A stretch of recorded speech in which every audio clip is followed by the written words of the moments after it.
नमस्कार दोस्तों, स्वागत है आपका स्टडी फॉर सिविल सर्विसेज में। देखिए, स्टडी फॉर सिविल सर्विसेज के छात्र हैं तो ये वाला टेलीग्राम जरूर ज्वाइन करके रखिए। यूट्यूब चैनल में हमारे साथ है तो भी ये वाला टेलीग्राम ज्वाइन करना बहुत ज्यादा जरूरी है। सारे नोटिफिकेशन, सारे अपडेट, सारे मोस्ट इंपोर्टेंट पिक्स, सारा रिवीजन सब कुछ यहाँ पे बताया जाता है। देखिए, ये हमारा एससीएस डेली क्विज चैनल है, इसमें डेली क्विज होती है, बिल्कुल फ्री में, इसको जरूर ज्वाइन कर लीजिएगा। ये हमारा इंस्टाग्राम का पेज है, इसको जरूर फॉलो कर लीजिएगा। Study for civil dot services करके अगर आप इंस्टाग्राम में सर्च करेंगे तो आपको मिल जाएगा। वीडियो के डिस्क्रिप्शन में इसकी लिंक दी हुई। इसमें आप स्टोरी सेक्शन जरूर देखते रहा करिए, प्लस इसमें हाईलाइट्स आते रहते हैं और प्लस पोस्ट आती रहती है, इनको जरूर फॉलो करते रहिए। नमस्कार दोस्तों, एक बार फिर से आपका बहुत बहुत स्वागत है स्टडी फॉर सिविल सर्विसेज में। और मैं एसके त्रिपाठी आज आप सभी के साथ जो हमारी daily current affairs news analysis की सीरीज है उसको यहाँ पर बाइलिंगुअल मैनर में कंटिन्यू करूंगा, कवर करूंगा। और ये जो आर्टिकल्स होते हैं वो आप लोगों को सारे जो लीडिंग न्यूज़पेपर्स हैं और लीडिंग गवर्नमेंट की वेबसाइट से वहां से कलेक्ट करके यहाँ पर अवेलेबल कराए जाते हैं, जो आप लोगों के लिए specially for UPSC civil services और जो स्टेट पीसीएस के एग्जामिनेशंस होते हैं उनके लिए बहुत ही ज्यादा लाभदायी सिद्ध होगी। तो आप लोग इस सीरीज को रेगुलर देखें, कंसिस्टेंट देखें और इसके द्वारा महत्तम लाभ अर्जित करें। साथ ही दोस्तों, अगर आप लोगों ने इस वीडियो में 5000 लाइक्स का टारगेट कंप्लीट किया तो आप लोगों को इस वीडियो की जो पीडीएफ है वो बिल्कुल फ्री ऑफ कॉस्ट जो है आप लोगों को प्रोवाइड की जाएगी हमारे इंस्टाग्राम के पेज में। तो आप जो इंस्टाग्राम का पेज है हमारा उसको भी जरूर फॉलो कर लें। आगे की ओर चलेंगे और हम लोग ये देखेंगे कि कौन से टॉपिक्स को हम आज कवर करने जा रहे हैं। तो ये जीएस पेपर 1 का है, ये काशी विश्वनाथ टेम्पल कॉम्प्लेक्स है। तो हमको ये जानने की जरूरत है कि ये काशी विश्वनाथ टेम्पल क्या है, उसके बारे में कंटेक्चुअल जानकारी। उसके बाद नीति आयोग का जो ई सवारी इंडिया ई बस कोएलिशन है, ये इंपॉर्टेंट है आपका, है ना। इसके बाद आजादी का डिजिटल महोत्सव मनाया जा रहा है। ये रेगुलर रोज के आर्टिकल हम एक दो देख रहे हैं, जैसे अभी स्ट्रीट वेंडर्स के संदर्भ में देख रहे थे कि कैसे उनके लिए जो है डिजिटल ट्रांजैक्शन को बढ़ावा दिया जाए, उनको कैसे यहाँ पर इंडल्स किया जाए, ये भी देख रहे थे हम लोग, ठीक है ना। तो पेपर 3 है ये आपका।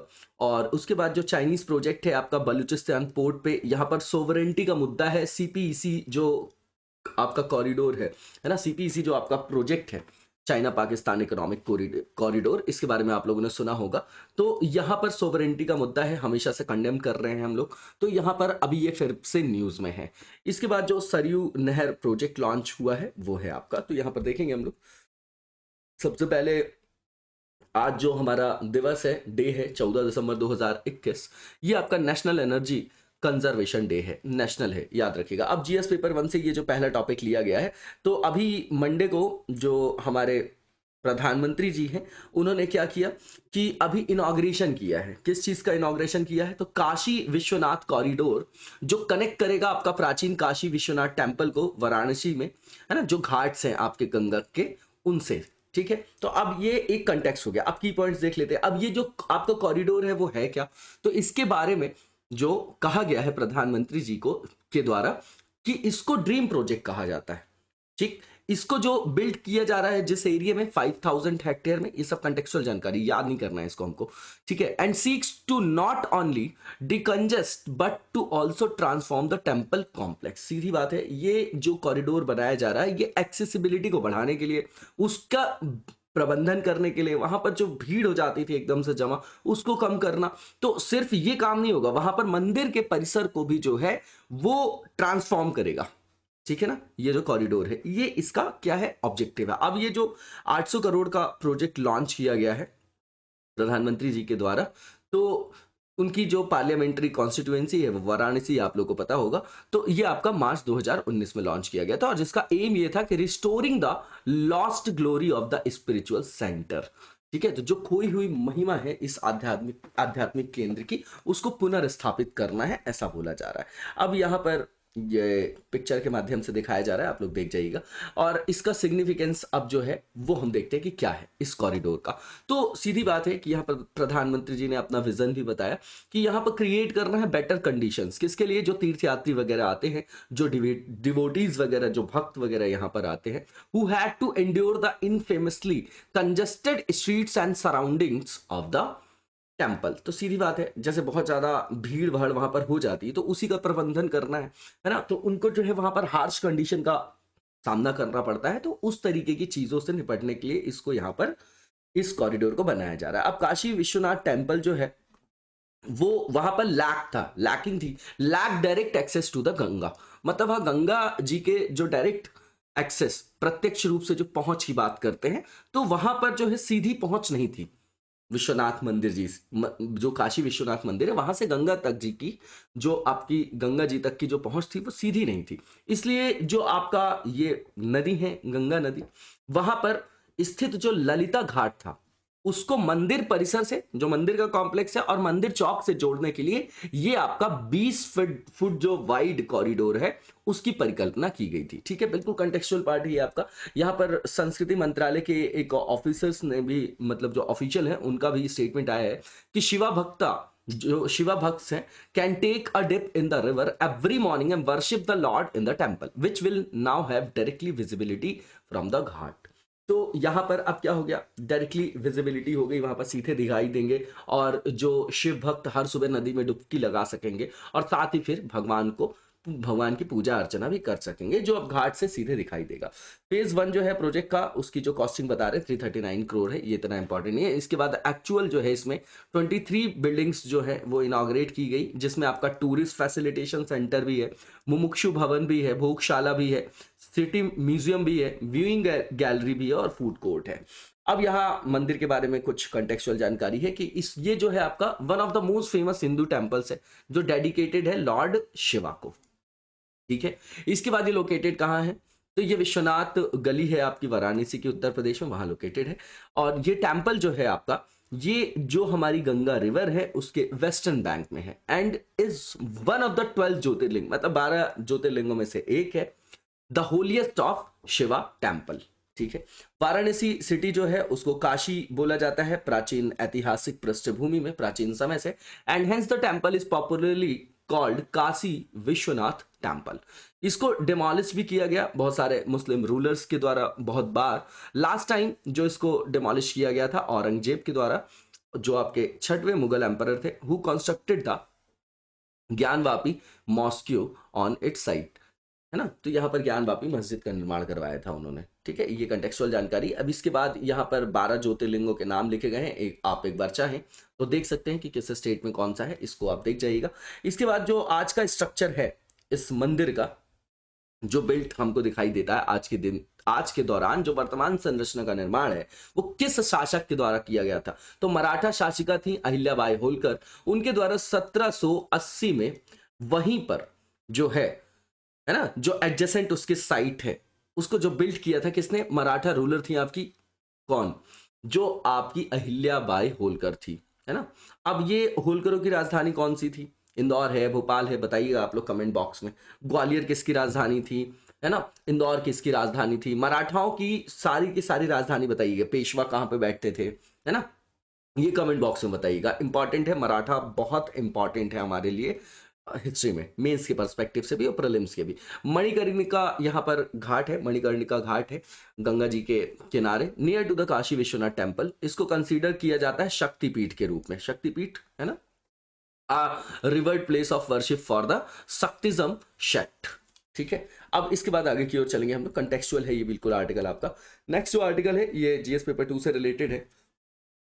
नीति आयोग ई सवारी इंडिया ई बस कोएलिशन है। अब गवर्नमेंट की जो थिंक टैंक है, आपको पता है नीति आयोग थिंक टैंक है एक तरीके का, उन्होंने अनाउंस किया है ना, अनाउंस किया द लॉन्च ऑफ ई सवारी इंडिया इलेक्ट्रिक बस कोएलिशन। अब सब ये क्या है, एक तरीके से ग्रीन एनर्जी की तरफ स्विच करना, है ना। ये सब आईएनडीसी से कनेक्ट होगा, क्लाइमेट चेंज से कनेक्ट होगा, है ना। पेरिस क्लाइमेट डील के अंतर्गत जो हमारे लक्ष्य है प्राप्त करने आईएनडीसी, उससे तो किसके साथ पार्टनरशिप किया है, तो CESL, convergence energy service limited and world resource institute India, WRI India, with support from TUMI, जो ट्रांसफॉर्मेटिव अर्बन मोबिलिटी इनिशिएटिव जिसको बोला जाता है। तो ये जो है इनके साथ सहयोग से जो है इस गठबंधन को शुरू करने की घोषणा की गई है। किस गठबंधन की, ई सवारी इंडिया इलेक्ट्रिक बस गठबंधन। इंपॉर्टेंट है हमारे लिए ये article.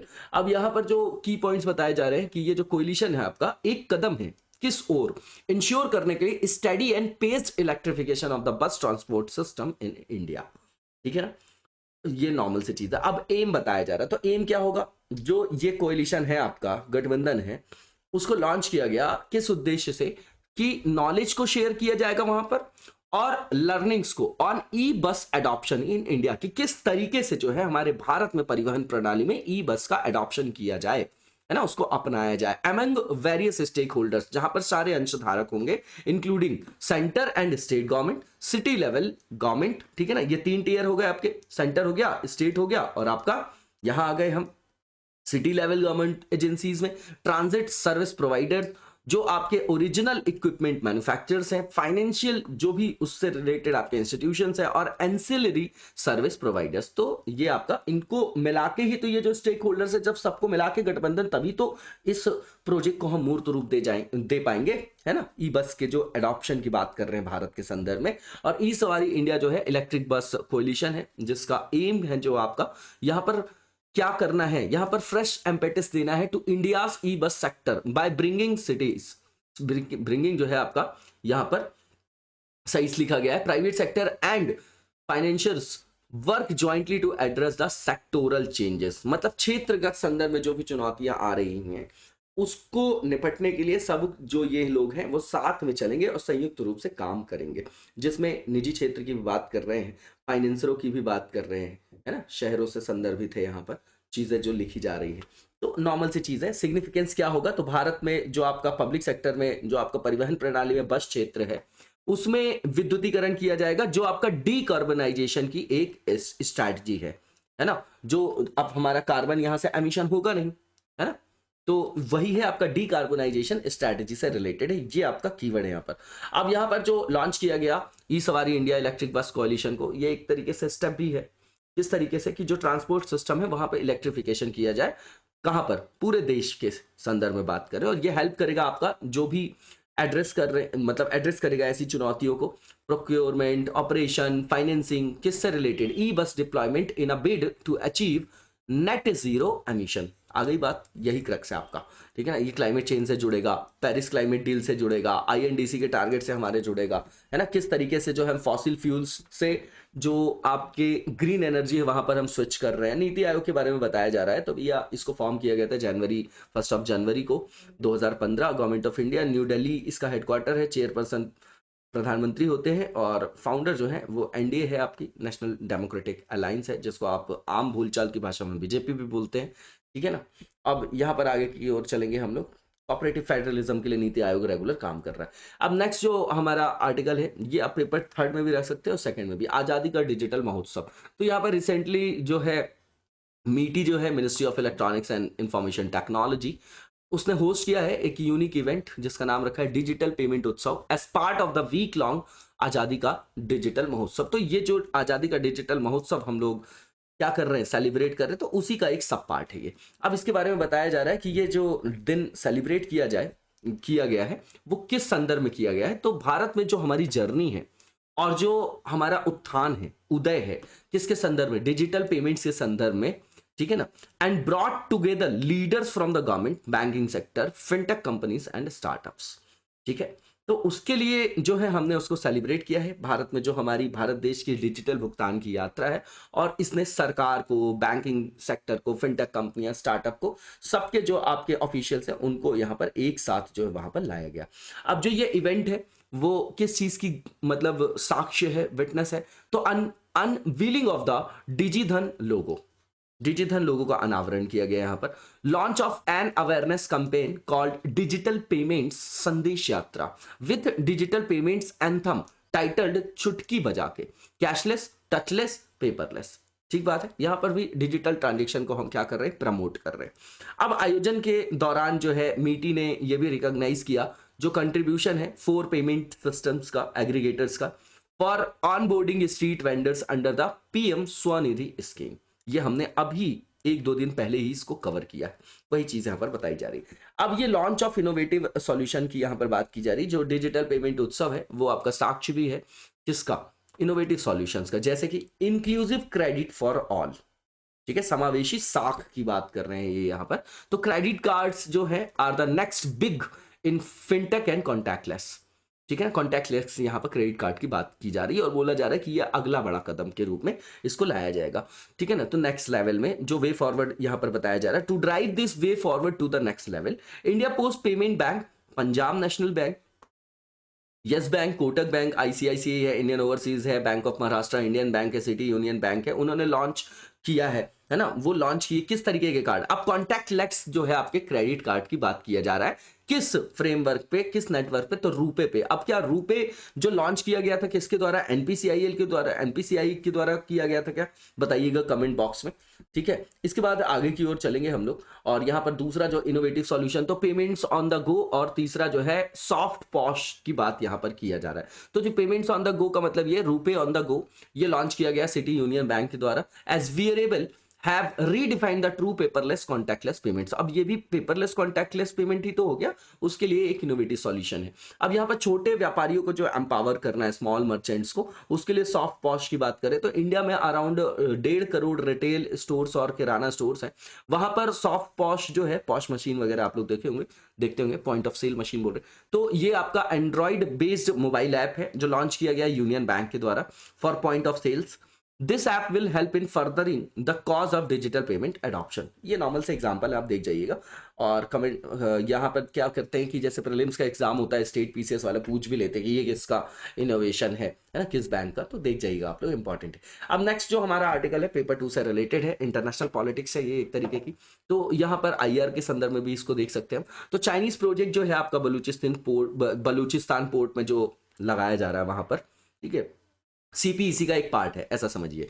China Pakistan economic corridor, है ना, ग्वादर के संदर्भ में आप लोग जानते होंगे, यहां से एक्सेस हमको पाकिस्तान जो है वो क्या कर रहा था, यहां से हमको हर्डल्स क्रिएट कर रहा था। तो हम लोग चाहबार वाला जो है पोर्ट, वहां से एक्सेस ले रहे थे, है ना, आप लोगों ने देखा होगा पहले का ये टॉपिक है और बहुत इंपॉर्टेंट है। तो since the second week of November यहाँ पर कई सारे कंटिन्यूअसली प्रोटेस्ट चल रहे हैं। कहां पर? ग्वादर में, बलूचिस्तान में, अगेंस्ट मेगा डेवलपमेंट प्लान्स, जो मेगा डेवलपमेंट आपके प्लान्स है पोर्ट सिटी में बलूचिस्तान में, as part of the China Pakistan economic corridor. अब ये संदर्भ है ना, कंटेक्स्ट है। की पॉइंट क्या है? स्थानीय लोग, अरे आप कोई भी चाइनीज प्रोजेक्ट देख लीजिए, जिस देश में भी लगाया जाता है, चाहे हम्मन टोटा हो, चाहे ये हो, हर जगह लोकल जो वहां के रहते हैं वो उसका अपोज करते हैं। उसका रीजन ये होता है कि ये अपने काम करने वाले लोगों को भी चाइना से लेके जाएगा, तो इनपुट कम हो जाएगा।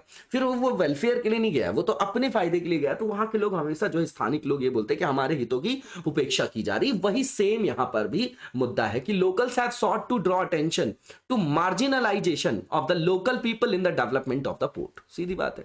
और वो इससे क्षुब्ध है, एंग्री है, that not only are they being excluded, their present livelihood जो है आजीविका टू हैज बीन इंडेंजर्ड। कि भैया उनको ये भी लग रहा है कि उनकी वर्तमान आजीविका भी खतरे में है, साथ ही उन्हें जो है बहिष्कृत भी किया जा रहा है। अब यहां पर मैप के थ्रू बताया जा रहा है, आप लोग इसको देख जाइएगा, वर्ल्ड मैप ही आपका, और रेगुलर मैप हमको देखना ही चाहिए। अब बलूचिस्तान की बात करें तो ये आपके पाकिस्तान के जो 4 प्रांत जो बोले जाते हैं, है ना, 4 प्रांत बोले जाते हैं, उसी में से एक है आपका। तो अब ये बलूचिस्तान जो है ये लीस्ट डेवलप्ड है क्षेत्र, even though the most resource rich of the Pakistan 4 province. हालांकि यहां पर संसाधन संपन्न क्षेत्र है ये, लेकिन सबसे कम विकसित देशों में से, मतलब क्षेत्रों में से एक है बलूचिस्तान, ठीक है। अब यहां पर जो इस क्षेत्र के लोगों की आजीविका का जो मुख्य मेन सोर्स है वो है आपका फिशिंग। क्या है? मछली पकड़ना। बलूचिस्तान में अगर हम देखें तो drinking water, electricity, even the gas, that is the main resource of the region, ठीक है ना। मतलब जो यहां समझ रहे हैं कि यहां पर लोएस्ट एक्सेस है, जो आपकी बेसिक एम्यूनिटीज है, वहां तक भी लोगों की जो एक्सेस है वो बहुत कम है, ठीक है ना। तो आप यहीं से अंदाजा लगा सकते हैं कि किस तरीके का क्षेत्र होगा। अब सीपीईसी के बारे में बताया जा रहा है, तो ये आपका मेगा एक तरीके का इंफ्रास्ट्रक्चर प्रोजेक्ट है, ठीक है, और 2013 में जो है इसकी शुरुआत की गई थी सीपीईसी की, ठीक है ना। यहाँ ये आपका इंफ्रास्ट्रक्चर प्रोजेक्ट है ना, मेगा प्रोजेक्ट है एक तरीके से, और उन्हीं का एक कलेक्शन है, संग्रह, जो 2013 से जो है अंडर कंस्ट्रक्शन है पाकिस्तान में। अब बताया जा रहा है ओरिजिनली इसकी वैल्यू $47 बिलियन थी, और अभी देखा जाए 2020 में इसकी वैल्यूएशन तो जो वर्थ बता रहे हैं $62 बिलियन है। अब इसका इंटेंशन क्या है? तो इसमें रैपिडली अपग्रेड करना पाकिस्तान के जो रिक्वायर्ड इंफ्रास्ट्रक्चर, जो भी उनकी रिक्वायरमेंट है इंफ्रास्ट्रक्चर के रिगार्डिंग, और स्ट्रेंथन करना है उसकी इकोनॉमी को by the construction of modern transportation network, numerous energy project and special economic zone.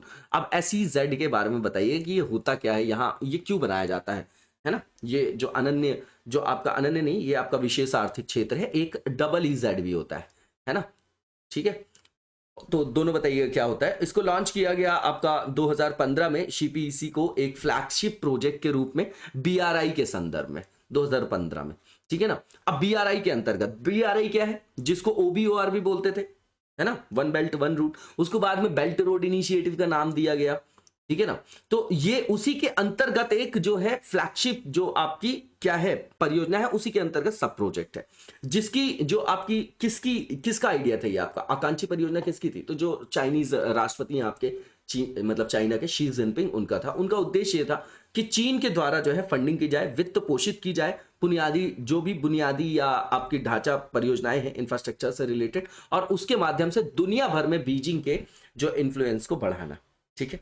अब यहां पर डायग्राम दिया गया है, इसको जरूर देख जाइएगा, बहुत ही इंपॉर्टेंट है और ये हमारे लिए देखना भी चाहिए हमको, जो भी रूट का हमारा मैप दिया गया है यहाँ पर। अब यहाँ पर 3000 किलोमीटर लंबा ये आपका कॉरिडोर होगा, जिसमें हाईवेज भी होंगे, रेलवेज भी होंगे, पाइपलाइंस भी होंगे। सीपीसी इवेंचुअली जो उसका उद्देश्य है, linking the city of Gwadar in south western Pakistan, Gwadar बंदरगाह के बारे में आप लोगों ने सुना होगा, और चाइना का जो नॉर्थ वेस्ट रीजन है जो आपका क्या है जिनजियांग। अब आप देखेंगे कि ये सबसे अशांत क्षेत्र है चाइना का, है ना। तो इससे चाइना के अंदर जो इंटरनल सिक्योरिटी की प्रॉब्लम है उसको वो खत्म करेगा। क्यों? क्योंकि वहां पर लोगों को रोजगार मिल जाएगा through a vast network of highways and railways. अब इंडिया का कंसर्न क्या है? सीधी बात है, सोवरेंटी का मुद्दा है भैया। भारत में हमारे प्रधानमंत्री जी ने स्वतंत्रता दिवस में भी इसको एड्रेस किया, कई बार अपने स्पीच में बोला है कि यहाँ पर संप्रभुता का मुद्दा है, ठीक है, और संप्रभुता का मुद्दा आएगा तो हम वहां पर उसको अपोज करेंगे, है ना। तो बीआरआई जो है उसी के अंतर्गत आपकी सीपीईसी है, तो इस पर कई बार जो है भारत ने अपना विरोध दर्ज कराया और उन्होंने बोला भी है कि संप्रभुता का उल्लंघन है, क्योंकि ये पीओके से होके ये प्रोजेक्ट जा रहा है और वो क्षेत्र जो है पाकिस्तान द्वारा इलीगली जो है वहां पर कब्जा किया गया है। तो ये भारत का क्षेत्र और ये हमारे क्षेत्र हो गया, तो संप्रभुता का मुद्दा हो गया, क्योंकि सोवरेंटी का जो मतलब होता है कि किसी भी देश के आंतरिक मामलों में कोई भी बाह्य हस्तक्षेप नहीं होना चाहिए, उसको बोला जाता है संप्रभुता। हमारे प्रभु हम स्वयं, ऐसे समझिएगा इसको, ठीक है ना। अब इसके बाद आगे की ओर चलेंगे और जो नेक्स्ट हमारा आर्टिकल है, ये सरयू नहर प्रोजेक्ट जो है लॉन्च किया गया है, तो ये आपका इंफ्रास्ट्रक्चर के अंतर्गत आ जाएगा, थर्ड पेपर में रख सकते हैं आप इसको। तो इसका कंटेक्स्ट ये है कि हमारे प्रधानमंत्री जी ने अभी इसका इनॉग्रेशन किया है हाल ही में। सरयू कैनाल जो आपका नेशनल प्रोजेक्ट है, जो प्रोवाइड करेगा, एश्योर करेगा वाटर, किस लिए? सिंचाई के लिए 14 लाख हेक्टेयर जमीन में, है ना, एरिया में। एंड बेनिफिट जो है इसका लाभ जो मिलेगा 29 लाख फार्मर्स को, 29 लाख फार्मर्स को। कहां पर? जो ईस्टर्न उत्तर प्रदेश का पार्ट है। तो की पॉइंट यहां पर बताया जा रहा है कि उत्तर प्रदेश के गवर्नर जो है आनंदीबेन पटेल, बताइएगा कि ये इसके पहले कहां किस किस स्टेट में गवर्नर रह चुकी हैं। चीफ मिनिस्टर योगी आदित्यनाथ थे, और यूनियन मिनिस्टर जो है जल शक्ति मंत्रालय के अंतर्गत, जो जिनके अंतर्गत जल शक्ति मंत्रालय गजेंद्र सिंह शेखावत जी, और deputy chief minister Keshav Prasad Maurya ji, ठीक है ना। ये सब थे इस इनॉग्रेशन प्रोग्राम में। ये इतना इंपॉर्टेंट है। प्रोजेक्ट के बारे में बता रहे तो इसकी कॉस्टिंग बता रहे हैं कि लगभग 9800 करोड़ है, out of which more than 4600 crore was provisioned in the last 4 years। तो अंतिम जो आपके विगत 4 वर्ष हैं उसमें 4600 करोड़ ऑलरेडी जो है उससे अधिक का प्रावधान किया गया है, ठीक है। और इसकी जो लागत पूरी की गई जो है ना, जो इस प्रोजेक्ट को पूरा किया गया वो 9800 करोड़ रुपए से अधिक की लागत से पूरा किया गया। अब ये कितना लंबा इसमें कैनाल सिस्टम ही बता रहे हैं, तो 6623 स्टेट पीसीएस के लिए इंपॉर्टेंट है। ये जो आपका लेंथ वेंथ है इसको याद नहीं करना है हमको। और ये एश्योर करेगा सिंचाई के लिए जल की उपलब्धता 14 लाख हेक्टेयर लैंड में, और 29 लाख फार्मर्स को जो है 9 डिस्ट्रिक्ट्स के अंतर्गत जो आएंगे जो फार्मर्स, उनको लाभ देगा। बहराइच, श्रावस्ती, गोंडा, बलरामपुर, गोरखपुर, महाराजगंज, कबीर नगर, सिद्धार्थनगर, बस्ती, है ना, संत कबीर नगर जो है आपका। तो ये जो प्रोजेक्ट स्टार्ट किया गया वो 1978 में, लेकिन बीच में जो है उसको रोक दिया गया। बहुत सारी ऐसी जो थी आपकी क्या थी सिंचाई की परियोजनाएं जो बीच में रुक जाती हैं। तो एक AIBP भी आपकी क्या आई थी, योजना आई थी, बताइएगा इसके बारे में क्या है। और फिर बाद में ये जो आपके रुके हुए जो प्रोजेक्ट थे उनको फिर से जो है वापस से जो है रेनोवेट करने के लिए, है ना, उनका जो है वापस से उनको पूर्ण करने के लिए 2016 में जो है बहुत सारे प्रोजेक्ट्स को प्रधानमंत्री कृषि सिंचाई योजना के अंतर्गत सम्मिलित किया गया था। ये भी इंपॉर्टेंट है आपके लिए, ठीक है ना। और यहां पर वही बताया जा रहा है कि यहां पर lack of continuity of budgetary support, inter departmental coordination, adequate जो मॉनिटरिंग थी उसके संदर्भ में जो है इसमें डिले हो गया। It got delayed and was not completed even after nearly 4 decades, 40 सालों में भी कंप्लीट नहीं हो पाया। ये आपका ऑफिशियल स्टेटमेंट है। उसके बाद 2016 में प्रधानमंत्री जी ने ये जो प्रोजेक्ट है ना, ये जो प्रोजेक्ट है उसको किसके अंतर्गत लाया उन्होंने, तो कृषि सिंचाई योजना के अंतर्गत लाया, है ना, PM कृषि सिंचाई योजना।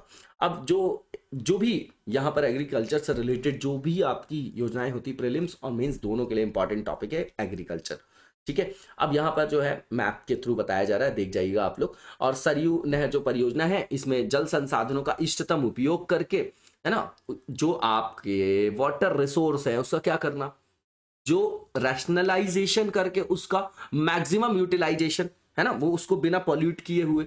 तो यहाँ पर जो 5 नदियां हैं उनको आपस में जोड़ना भी शामिल है, जिसमें घाघरा है, सरयू है, राप्ती है, बाणगंगा है, रोहिणी है, ठीक है ना। और 4 दशक तक जो ये अधूरा रहा ये प्रोजेक्ट, तो वर्तमान सरकार के द्वारा केवल 4 सालों में इसको पूर्ण किया गया, ये वक्तव्य है वर्तमान सरकार का।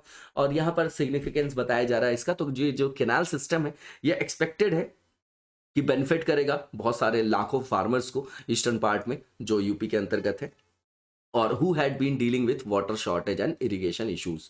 ठीक है, तो ये मेन मुद्दा है हमारे यहाँ आज भी जो है 60% क्षेत्र में भारत में जो सिंचाई होती है वो मानसून पर डिपेंडेंट है। ठीक है ना, ये समझिएगा। अब मानसून में हम हमेशा क्या रहता है, वहां कोई निश्चितता तो होती नहीं है, वो उसकी अपनी एक स्पेसिफिक फीचर है। तो जब सिंचाई की सुविधा नहीं होगी तो फार्मर्स का कैसे डबलिंग करेंगे आप इनकम की, उनको सशक्तिकरण नहीं करेंगे। तो हमारे यहाँ आज भी जो 50% लोग हैं, लगभग की बात कर रहा हूं मैं, वो प्राइमरी सेक्टर में इंडल्ज है, और उनका जो इकोनॉमी में जीडीपी में कंट्रीब्यूशन है वो लगभग 15% है। आप देख रहे हैं, ये सब डेटा होता है एनालाइज करने के लिए किसी भी क्वेश्चन को। ठीक है, तो इसके बाद जो है यहाँ पर जो नेक्स्ट हमारा फेज है वो एमसीक्यू से रिलेटेड है।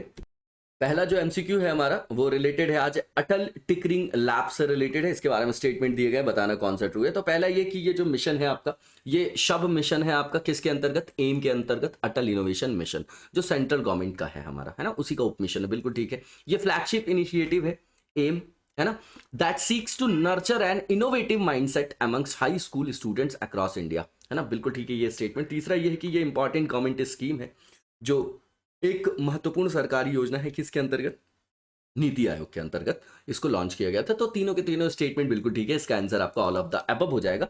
इसके बाद जो नेक्स्ट क्वेश्चन है वो देखेंगे हम लोग, और जो नेक्स्ट क्वेश्चन है इसमें पूछा जा रहा है जो हैदरपुर वेटलैंड है, और जो भी बायोडाइवर्सिटी से रिलेटेड हमारा कोई एनवायरमेंटल एस्पेक्ट से रिलेटेड कोई भी आर्टिकल आता है वो हमारे लिए बहुत इंपॉर्टेंट है ना, प्रीलिम्स के लिए। और ये जो है हैदरपुर वेटलैंड के बारे में जो भी स्टेटमेंट दिए गए बताना है कौन सा ट्रू है, कौन सा ट्रू है, आपका सत्य कथन है। तो पहला ये कि ये जो लोकेटेड है आपका एमपी में है, बिल्कुल गलत है। ये यूपी में आपका क्या है, पश्चिमी जो वेस्टर्न आपका यूपी वाला पार्ट है वहां लोकेटेड है।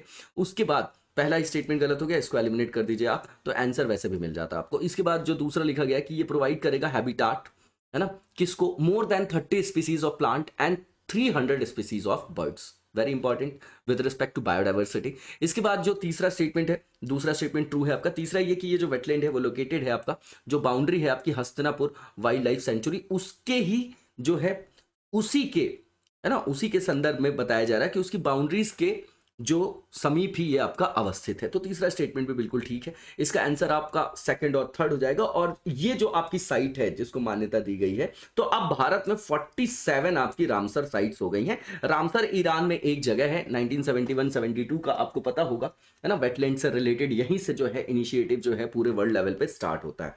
ठीक है, तो ये आपका ये संधि लागू 1975 में हुई थी, रामसर कन्वेंशन है, ये इंटर गवर्नमेंटल जो है आपकी एक तरीके की एनवायरमेंटल ट्रीटी है। ठीक है ना, तो वेटलैंड की डेफिनेशन भी बताइएगा दरअसल क्या होती है, क्या एक्सेप्टेड है वो आपकी डेफिनेशन, वो बताइएगा। तो इसका आंसर आपका क्या हो जाएगा, बी हो जाएगा, ओनली सेकंड एंड थर्ड। इसी के साथ आज के वीडियो को यहीं पर विराम देंगे, नेक्स्ट वीडियो में कंटिन्यू करेंगे। तब तक लगातार जबरदस्त तरीके से पढ़ते रहिए। Thank you so much, best of luck.